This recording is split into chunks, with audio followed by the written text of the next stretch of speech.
ಪ್ರಥಮ PUC ಕನ್ನಡ ಪಾಠದ blueprint ಪ್ರಕಾರ ಇರುವ 5-6 ವಾಕ್ಯದ ಪ್ರಶ್ನೆಗಳನ್ನು ಇಲ್ಲಿ ನೀಡಲಾಗಿದೆ. ಈ ಪ್ರಶ್ನೆಗಳನ್ನು ಓದಿದರೆ ನಿಮ್ಮ ಪರೀಕ್ಷೆಯು ಸುಲಭವಾಗಿ ಇರುತ್ತದೆ. ಸರ್ವರಿಗೂ ಶುಭವಾಗಲಿ. ಕರಿಸಿದ್ದೇಗೌಡ ತನ್ನ ಮೊಮ್ಮಗನಿಗೆ ಗಾಂಧಿಯ ಹೆಸರಿಡಲು ಕಾರಣವೇನು? ಕರಿಸಿದ್ದೇಗೌಡ ತನ್ನ ಮೊಮ್ಮಗನ ಅಗಲವಾದ ಕಿವಿಗಳನ್ನು ಕಂಡು ಆನಂದಿಸುತ್ತಾ ಜೋಯಿಸರ ಮನೆಗೆ ಹೋದನು. ಜೋಯಿಸರು ಮಗು ತುಂಬ ಒಳ್ಳೆಯ ಗಳಿಗೆಯಲ್ಲಿ ಹುಟ್ಟಿದೆ ಎಂದು ಲೆಕ್ಕ ಹಾಕಿ ಹೇಳಿ ಮಗುವಿನ ಕಿವಿಗಳು ಅಗಲವಾಗಿರುವುದರಿಂದ ಮತ್ತು ಕರಿಸಿದ್ದೇಗೌಡ ಬಹಳ ವರ್ಷಗಳ ಹಿಂದೆ ಶಿವಪುರಕ್ಕೆ ಹೋಗಿ ಮಹಾತ್ಮ ಗಾಂಧೀಜಿಯವರನ್ನು ನೇರವಾಗಿ ದರ್ಶನ ಪಡೆದವನು ಆ ಊರಿಗೆ ಇವನೊಬ್ಬನೇ ಆದುದರಿಂದ ಮಗುವಿಗೆ ಮಹಾತ್ಮ ಗಾಂಧಿ ಎಂದು ಹೆಸರಿಡಬೇಕೆಂದು ನಿರ್ಧಾರ ಮಾಡಿದರು. ವಿದ್ಯಾರ್ಥಿಗಳೇ ಗಮನಿಸಿ, ಇಲ್ಲಿ 2 ಪ್ರಶ್ನೆಗೆ ನೀವು ಒಂದೇ ರೀತಿಯ ಉತ್ತರವನ್ನು ಬರೆಯಬಹುದು. ಅನಾಥ ಬಾಲಕರ ಆಶ್ರಮವನ್ನು ಶಾಸ್ತ್ರಿ ಮಾಸ್ತರರು ಹೇಗೆ ಪ್ರಾರಂಭಿಸಿದರು? ಅದರ ಉದ್ದೇಶವೇನು? ಅವಳಿ ಮಕ್ಕಳ ಸಾವು ಮಾಸ್ತರರ ಬದುಕನ್ನೇ ಬದಲಾಯಿಸಿದ್ದು ಹೇಗೆ? ವಿವರಿಸಿ. ಶಾಸ್ತ್ರಿ ಮಾಸ್ತರರು ತಮ್ಮ ಹೆಂಡತಿ ಮತ್ತು ಅವಳಿ ಮಕ್ಕಳನ್ನು ಕಳೆದುಕೊಂಡ ನಂತರ ಯೋಚಿಸಿ ಒಂದು ನಿರ್ಧಾರಕ್ಕೆ ಬಂದರು. ಇನ್ನೂ 10 ವರ್ಷ ಸೇವೆ ಬಾಕಿ ಇತ್ತು. ತಾವೇ ನಿವೃತ್ತಿಗೆ ಅರ್ಜಿ ಹಾಕಿದರು. ಹೆಂಡತಿ ಹೆಸರಲ್ಲಿ ಮಕ್ಕಳ ಹೆಸರಿನಲ್ಲಿ ಇಟ್ಟಿದ್ದ ಜೀವ ವಿಮೆ ಬ್ಯಾಂಕಿನ ಹಣವನ್ನು ತೆಗೆದರು. ನಿವೃತ್ತಿಯಿಂದ ಬಂದ ಹಣ ಸೇರಿಸಿ ತಾನಿದ್ದ ಬಾಡಿಗೆ ಮನೆಯನ್ನು ಖರೀದಿ ಮಾಡಿದರು. ಅನಾಥ ಬಾಲಕರ ಆಶ್ರಮ ಎಂದು ಬೋರ್ಡು ಬರೆಸಿ ಮನೆ ಮುಂದೆ ಹಾಕಿದರು. ಶಾಲೆಗೆ ಓದಲು ಬರುವ ನಿರ್ಗತಿಕ, ಬಡವ, ಅನಾಥ ಮಕ್ಕಳನ್ನು ಸೇರಿಸಿಕೊಂಡು ಅವರಿಗೆ ಊಟ, ವಸತಿ, ಬಟ್ಟೆಯ ವ್ಯವಸ್ಥೆಯನ್ನು ಮಾಡಿದರು. ಬೋಳೇಶಂಕರ ನಾಣ್ಯ ಹಾಗೂ ಸೈನಿಕರನ್ನು ಪಡೆದ ಪ್ರಸಂಗವನ್ನು ವಿವರಿಸಿ. ಬೋಳೇಶಂಕರ ರಾಜಕುಮಾರಿಯ ಹೊಟ್ಟೆನೋವನ್ನು ವಾಸಿ ಮಾಡಲು ಅರಮನೆಗೆ ಬರುತ್ತಾನೆ. ಆಗ ಪಿಶಾಚಿಯು ಮುದುಕಿಯ ವೇಷದಲ್ಲಿ ಬಂದು ಬೇರನ್ನು ಕಿತ್ತುಕೊಳ್ಳಲು ಬಯಸುತ್ತದೆ. ಆಗ ಬೋಳೇಶಂಕರ ಶಿವನ ಹೆಸರನ್ನು ಹೇಳಿ ಪಿಶಾಚಿಯನ್ನು ಸಾಯಿಸಲು ಮುಂದಾದಾಗ ಪಿಶಾಚಿಯು ಧಾನ್ಯದಿಂದ ನಾಣ್ಯವನ್ನು ಮಾಡುವ ಮಂತ್ರವನ್ನು ಹೇಳಿಕೊಡುತ್ತದೆ. ಬೋಳೇಶಂಕರ ಅರಮನೆಗೆ ಬಂದು ಬೇರಿನ ಸಹಾಯದಿಂದ ರಾಜಕುಮಾರಿಯ ಹೊಟ್ಟೆನೋವನ್ನು ವಾಸಿ ಮಾಡಲು ಯೋಚಿಸುತ್ತಾನೆ. ಆಗ ರಾಜಕುಮಾರಿಯ ಹಾಸಿಗೆಯ ಕೆಳಗಿದ್ದ ಪಿಶಾಚಿ ಹೊರಗೆ ಬಂದು ಹುಲ್ಲಿನಿಂದ ಸೈನಿಕರನ್ನು ಮಾಡಿಕೊಡುವ ವಿದ್ಯೆಯನ್ನು ಹೇಳಿಕೊಡುತ್ತದೆ. ಹೀಗೆ ಬೋಳೇಶಂಕರ ನಾಣ್ಯ ಮತ್ತು ಹುಲ್ಲಿನಿಂದ ಸೈನಿಕರನ್ನು ಮಾಡುವ ಮಂತ್ರವನ್ನು ಪಡೆಯುತ್ತಾನೆ. ದುರ್ಯೋಧನನು ರಣರಂಗದಲ್ಲಿ ನಡೆದು ಬಂದ ಬಗೆಯನ್ನು ಕವಿ ಹೇಗೆ ವರ್ಣಿಸಿದ್ದಾನೆ? ಕುರುಕ್ಷೇತ್ರ ಯುದ್ಧದಲ್ಲಿ ತನ್ನವರನ್ನೆಲ್ಲ ಕಳೆದುಕೊಂಡ ದುರ್ಯೋಧನನು ಯುದ್ಧ ಭೂಮಿಗೆ ಭೀಷ್ಮನನ್ನು ನೋಡಲು ಸಂಜಯನ ಜೊತೆ ಬರುತ್ತಾನೆ. ಅಲ್ಲಿ ಮುರಿದು ಬಿದ್ದ ಆಯುಧಗಳು, ಪದೇ ಕಾಲಿಗೆ ಚುಚ್ಚುತ್ತಿರುವ ಆಯುಧಗಳು, ರಕ್ತದ ಸಮುದ್ರದಂತೆ ಇರುವ ಯುದ್ಧ ಭೂಮಿಯನ್ನು ನೋಡಿ ಬೇರೆ ದಾರಿ ಕಾಣದೆ ದುರ್ಯೋಧನನು ಸತ್ತು ಬಿದ್ದ ಹೆಣಗಳ ಮೇಲೆ ಕಾಲಿಟ್ಟು ನಡೆಯುತ್ತಿದ್ದನು. ಬೆಟ್ಟದ ರೀತಿಯಲ್ಲಿ ಸತ್ತು ಬಿದ್ದಿದ್ದ ಆನೆಗಳನ್ನು ಏರಿ ನದಿಯಂತೆ ಹರಿಯುತ್ತಿದ್ದ ರಕ್ತದ ನದಿಗಳನ್ನು ದಾಟಿ ಆನೆಗಳ ಸೊಂಡಿಲುಗಳೆಂಬ ಬಳ್ಳಿಗಳ ಕಾಡಿನಲ್ಲಿ ಕಾಲು ಸಿಲುಕಿ ನಡೆಯಲು ಆಗದೇ ಇದ್ದಾಗ ಸಂಜಯನ ಹೆಗಲನ್ನು ಆಧರಿಸಿಕೊಂಡು ದುರ್ಯೋಧನನು ಯುದ್ಧ ಭೂಮಿಯಲ್ಲಿ ಮೆಲ್ಲನೆ ನಡೆಯುತ್ತಿದ್ದನು. ಸರಸ್ವತಿಯ ಸಚಿವ ಮಂಡಲವನ್ನು ಕುರಿತು ಬರೆಯಿರಿ. ಕನ್ನಡ ನಾಡಿಗೆ ಇಂದು ಬಂದು ನಾಳೆ ಹೋಗುವ ಕೃತಕವಾದ ಸಚಿವ ಮಂಡಲ ಬೇಕಿಲ್ಲ. ಸರಸ್ವತಿಯೇ ತನ್ನ ಕರ್ಣಾಭರಣದಂತೆ ಶಾಶ್ವತವಾದ ಸಚಿವ ಮಂಡಲವನ್ನು ರಚಿಸಿದ್ದಾಳೆ. ಇಲ್ಲಿ ನೃಪತುಂಗನೇ ಚಕ್ರವರ್ತಿ, ಪಂಪನೇ ಮುಖ್ಯಮಂತ್ರಿ, ರನ್ನ, ಜನ್ನ, ನಾಗವರ್ಮ, ರಾಘವಾಂಕ, ಹರಿಹರ, ಬಸವೇಶ್ವರ, ನಾರಾಯಣಪ್ಪ, ಸರ್ವಜ್ಞ, ಷಡಕ್ಷರ ಮೊದಲೇ ಆ ಸಚಿವ ಮಂಡಲದ ಸದಸ್ಯರು.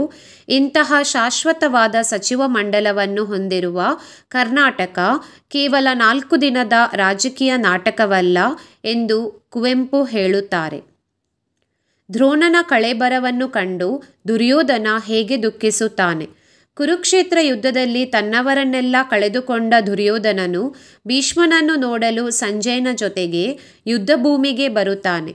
ಅಲ್ಲಿ ದ್ರೋಣನ ಶವವನ್ನು ನೋಡಿ ದುರ್ಯೋಧನನು ಹೀಗೆ ಹೇಳುತ್ತಾನೆ: ಯುದ್ಧ ಭೂಮಿಯಲ್ಲಿ ನಿಮ್ಮನ್ನು ಸೋಲಿಸಲು ಅರ್ಜುನ ಮಾತ್ರವಲ್ಲ, ಶಿವನಿಗೂ ನಿಮ್ಮೊಡನೆ ಯುದ್ಧ ಮಾಡಿ ಗೆಲ್ಲಲು ಸಾಧ್ಯವಿಲ್ಲ.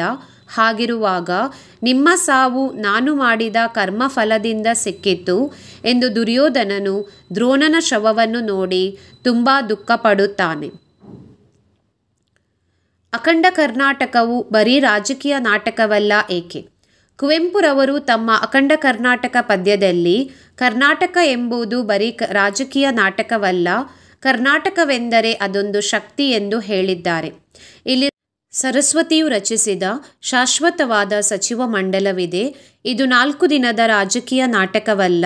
ಸರಸ್ವತಿ ರಚಿಸಿದ ಸಚಿವ ಮಂಡಲವು ನಮ್ಮ ಸಂಸ್ಕೃತಿಯನ್ನು ಕಾಪಾಡಲು ಕನ್ನಡ ತಾಯಿ ರಚಿಸಿದ ಒಂದು ರೂಪಕವಾಗಿದೆ.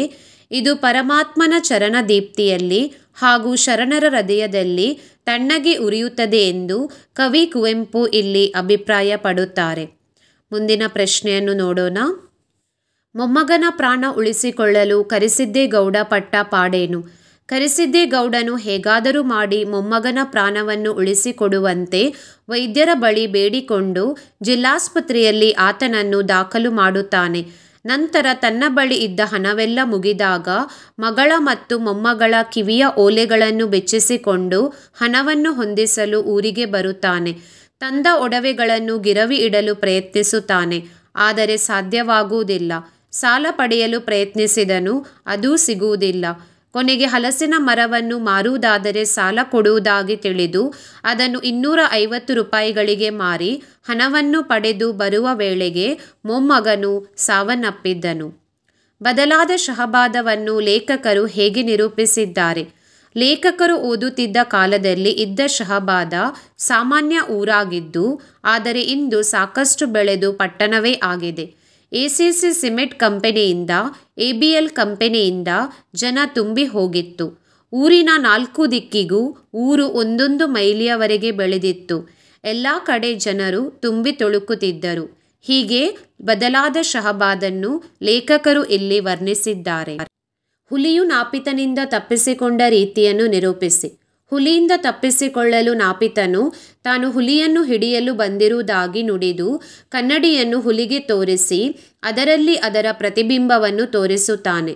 ಭಯಗೊಂಡ ಹುಲಿಯು ತನ್ನನ್ನು ಬಿಟ್ಟು ಬಿಡುವಂತೆ ತನ್ನ ಗುಹೆಯಲ್ಲಿ ಇರುವ ಅಪಾರವಾದ ಚಿನ್ನ ಆಭರಣ ಸಂಪತ್ತನ್ನು ನಿನಗೆ ನೀಡುತ್ತೇನೆ ಎಂದು ಬೇಡಿಕೊಳ್ಳುತ್ತದೆ.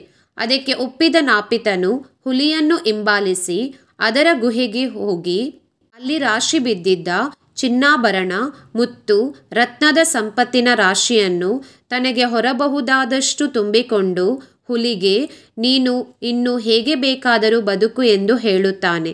ಹೀಗೆ ಹುಲಿಯು ನಾಪಿತನಿಂದ ತಪ್ಪಿಸಿಕೊಳ್ಳುವ ಸಂದರ್ಭವನ್ನು ಕವಿಯು ಇಲ್ಲಿ ವಿವರಿಸಿದ್ದಾರೆ. ಮುಂದಿನ ಪ್ರಶ್ನೆಯನ್ನು ನೋಡೋಣ.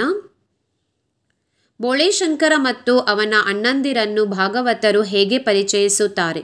ಶಿವಪುರ ಎಂಬ ಊರು. ಆ ಊರಿನಲ್ಲಿ 3 ಜನ ಅಣ್ಣ ತಮ್ಮಂದಿರು ವಾಸವಾಗಿದ್ದರು. ಮೊದಲೆಯವನು ಸರದಾರ ಸೋಮಣ್ಣ.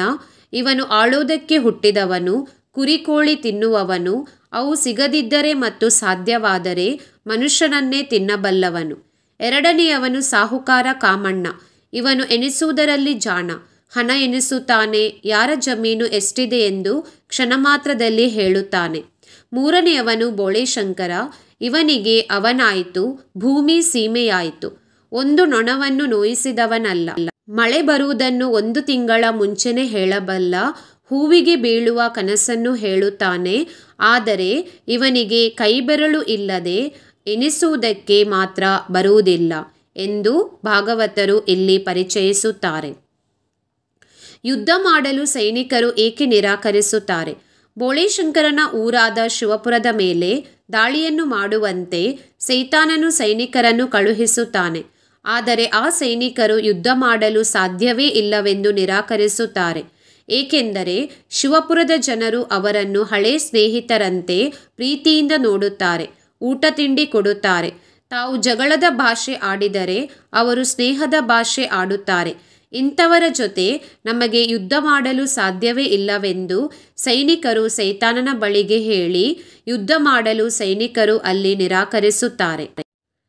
ಕರ್ಣನ ಉದಾತ್ತ ಗುಣಗಳನ್ನು ದುರ್ಯೋಧನನು ಹೇಗೆ ಕೊಂಡಾಡಿದ್ದಾನೆ? ಕುರುಕ್ಷೇತ್ರ ಯುದ್ಧದಲ್ಲಿ ತನ್ನವರನ್ನೆಲ್ಲ ಕಳೆದುಕೊಂಡ ದುರ್ಯೋಧನನು ಭೀಷ್ಮನನ್ನು ನೋಡಲು ಸಂಜಯನ ಜೊತೆಗೆ ಬರುತ್ತಾನೆ.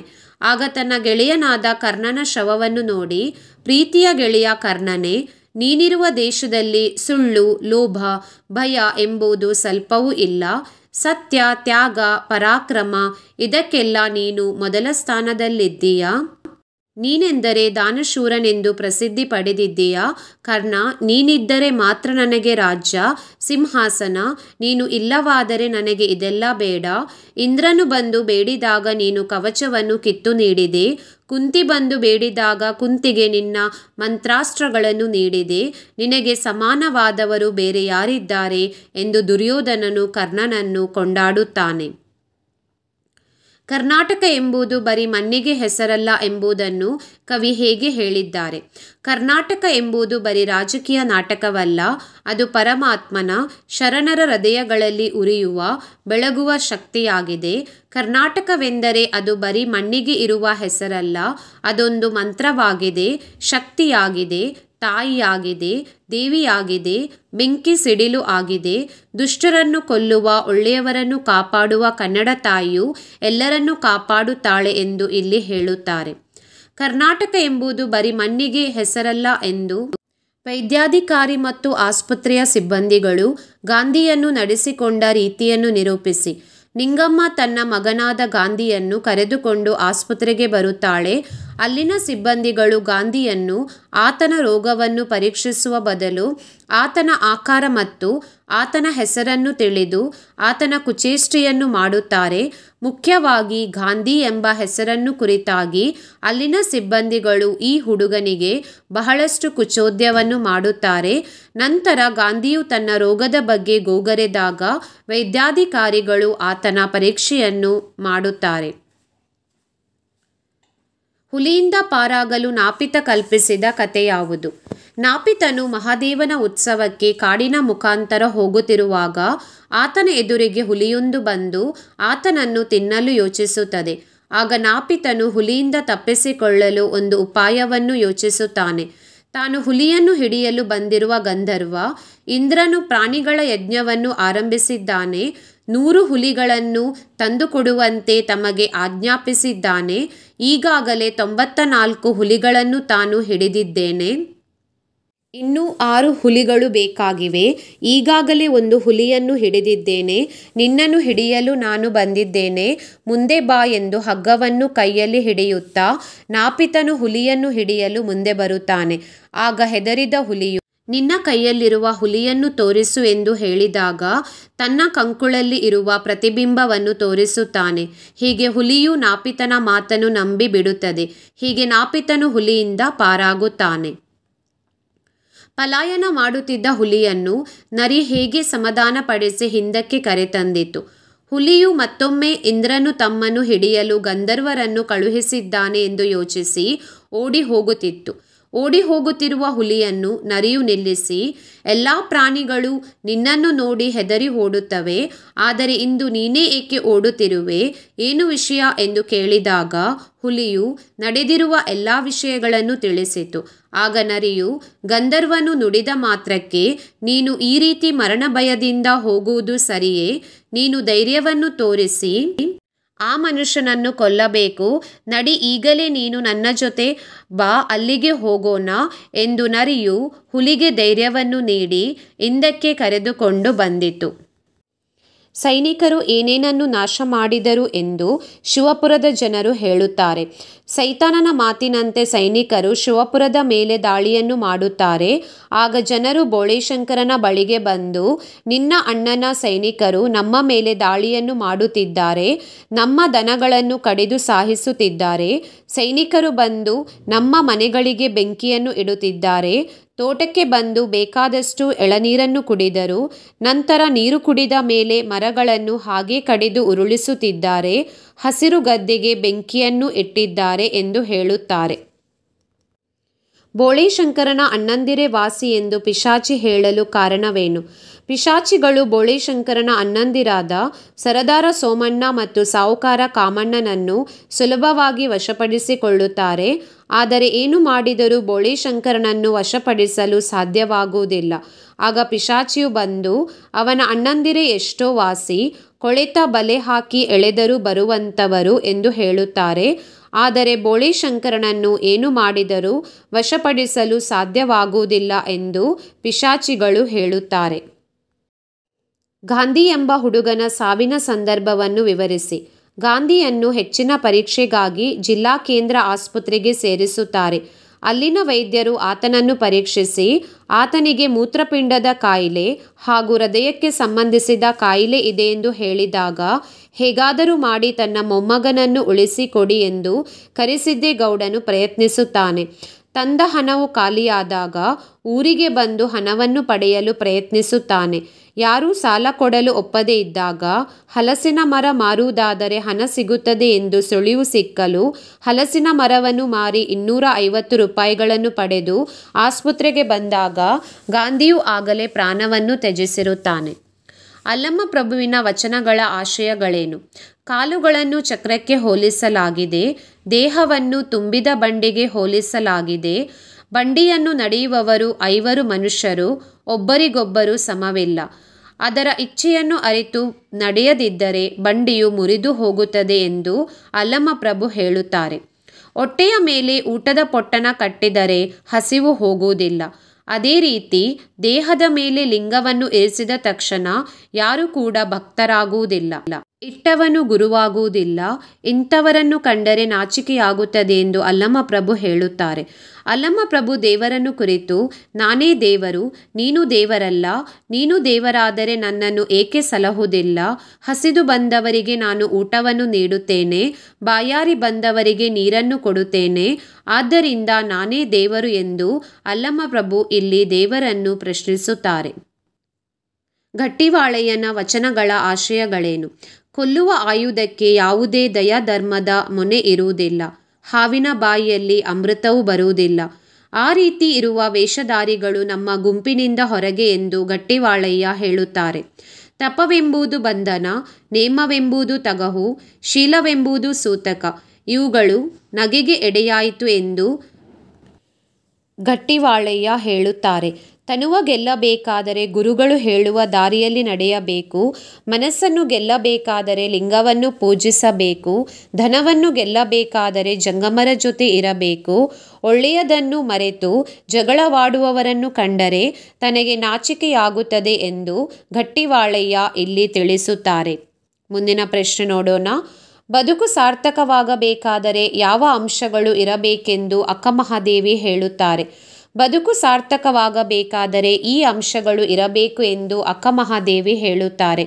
ನಮ್ಮ ಕಣ್ಣಿಗೆ ಒಳ್ಳೆಯದು ಗುರು ಹಿರಿಯರನ್ನು ನೋಡಿಕೊಳ್ಳುವುದು, ಕಿವಿಗೆ ಒಳ್ಳೆಯದು ಪುರಾತನರ ಸಂಗೀತಗಳನ್ನು ಕೇಳುವುದು, ಮಾತಿಗೆ ಒಳ್ಳೆಯದು ಸತ್ಯವನ್ನೇ ನುಡಿಯುವುದು, ಸಂಭಾಷಣೆಗೆ ಒಳ್ಳೆಯದು ಒಳ್ಳೆಯ ಜನರ ನುಡಿಗಳನ್ನು ಬಳಸುವುದು, ನಮ್ಮ ಕೈಗೆ ಒಳ್ಳೆಯದು ನಾವು ಮಾಡುವ ದಾನ ಅಥವಾ ನಾವು ಇತರರಿಗೆ ದಾನವನ್ನು ಮಾಡುವುದು, ನಮ್ಮ ಬದುಕುವ ಜೀವನಕ್ಕೆ ಒಳ್ಳೆಯದು ದೇವರ ಆರಾಧನೆ. ಇವುಗಳು ಇಲ್ಲದ ಜೀವಿಯ ಬಾಳುವೆ ಅಥವಾ ಬಾಳು ಯಾವುದಕ್ಕೂ ಪ್ರಯೋಜನವಿಲ್ಲವೆಂದು ಅಕ್ಕಮಹಾದೇವಿಯು ಇಲ್ಲಿ ಅಭಿಪ್ರಾಯ ಪಡುತ್ತಾರೆ.